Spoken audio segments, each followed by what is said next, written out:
nation is struggling to come to grips with what many are calling a deadly act of cowardice in New York City. 8 people are dead, more than a dozen injured yesterday in Manhattan when a man drove a rented truck on a bike path and mowed down pedestrians in the name of ISIS.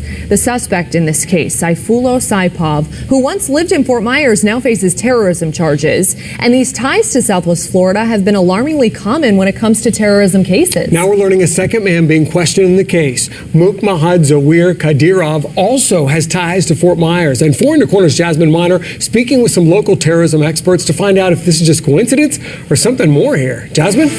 Patrick, the New York terrorist attack this week is only one in a long string of attacks with some kind of Florida connection over the last 2 decades.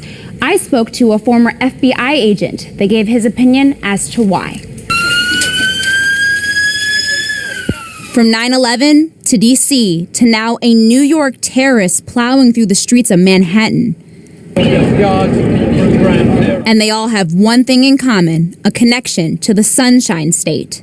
In many of the major terrorist attacks over the last 15 years, there has been a connection to Florida. The D.C. sniper was enrolled in a Naples school.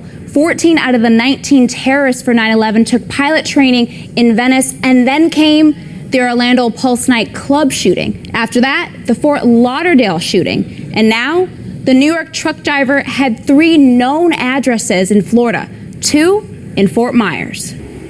Is that a coincidence? On first glance, it's a very logical question, right? Such a large number of folks that are affiliated in some way with a terrorist organization have some claim to Florida.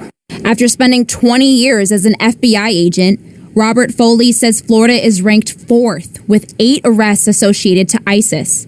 He says part of the reason is the 20 million population and the ease of coming and going. It's easier to blend in a transient environment like a vacation place because you don't see the same faces all the time.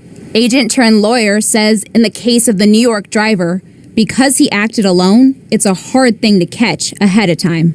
Using a car in a populated area to run people, innocent people over, there is virtually no way to identify the potential of that taking place until it in fact does take place. Should citizens be concerned? America is in good hands with the men and women of the FBI. If we are in fear, then they win. Robert tells me the FBI's next steps in the New York driver attack would be continue looking for connections, checking everything from phone records to emails. He says they'll compare this info not only nationally, but globally. Jasmine Miner, Fox 4 in your corner.